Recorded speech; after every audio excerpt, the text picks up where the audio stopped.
జై గురుదేవ్.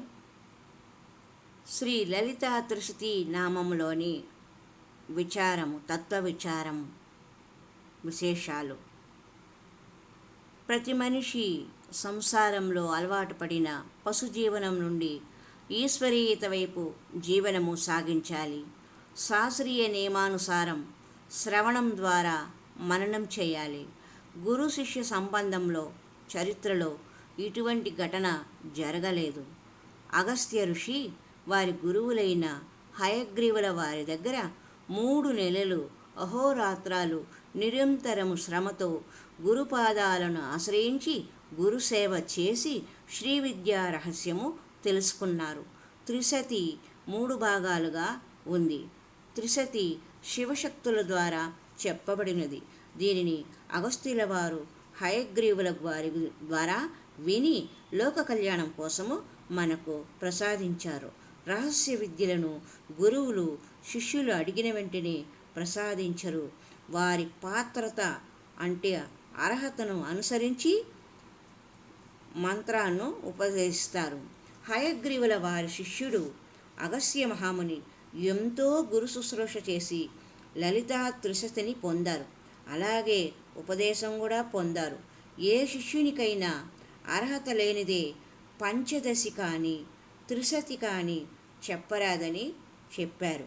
శిష్యులు వారి శిరస్సును ఇస్తామని చెప్పినా, వారి తమ శక్తినంతను దారపోస్తామని చెప్పినా, ఏమి చేసినా కూడా శిష్యునికి తగిన అర్హత లేనిదే వారికి త్రిపుర రహస్యము త్రిశతి చెప్పరాదని హయగ్రీవుల వారు అగస్త్యమునికి ఉపదేశించిన విశేషము. సమస్త శాస్త్రములలో తంత్రశాస్త్రము చాలా గొప్పది.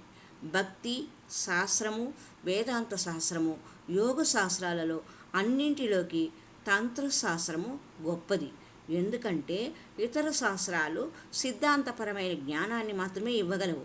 కానీ తంత్రశాస్త్రం ద్వారా ప్రయోగపూర్వకముగా అనుభవము తెలుసుకుంటాము.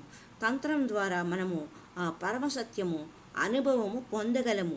ఏ శక్తి అయితే నీలో ఉందో ఆ శక్తి, ఆ చైతన్యమే అంతటా నిండి ఉంది.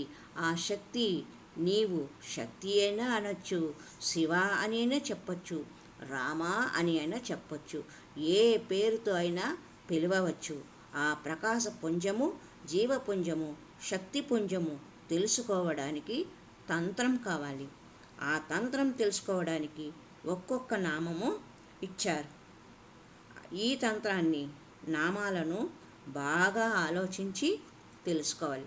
రామ అనే శబ్దము ఎలా ఏర్పడింది, దాని అర్థం ఏమిటి, దాని ఉపయోగం ఏమిటి?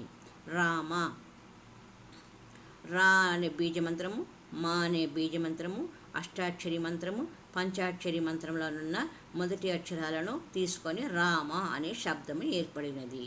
రామ అనగా ఆహ్లాదమును ఇచ్చినది.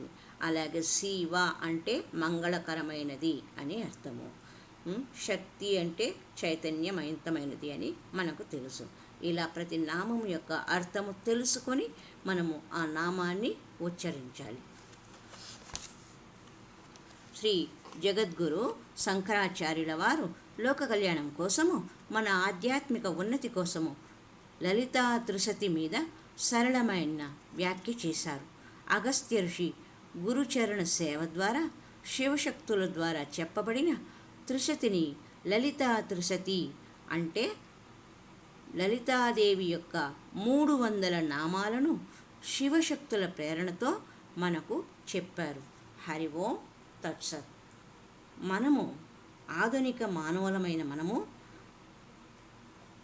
అర్హతను పొంది ఆ తరువాత గురుముఖత లలితా త్రిశతి నామాలను పారాయణం చేసి ఆ నామాలలోని విశేష అర్థాలను, విశేష అంశాలను తెలుసుకొని లోక కళ్యాణార్థమై వాటిని పారాయణ చేసే క్రమంలో ముందుకు సాగాలని, సదాచార శక్తి సంపన్నులుగా, కీర్తిమంతులుగా, ఆయుర్దాయం ఉన్నంతకాలం ఆ అమ్మవారి పాదాలను ఆశ్రయించి కలకాలము సుఖశాంతులతో వర్ధిల్లుతూ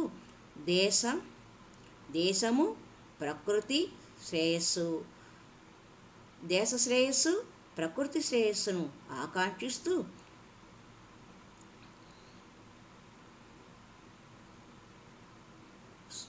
జ్ఞానమును మంత్రజ్ఞానమును దుర్వినియోగం చేయకుండా సద్వినియోగం చేసుకుంటారని ఆశిస్తూ మీ హితైషిణి. హరి ఓం తత్సత్. ఓం ఐం ప్రీం శ్రీ మాత్రే నమః. ఓం ఐం ప్రీం శ్రీ లలితా పరాభట్టారికా దేవతాభ్యో నమః.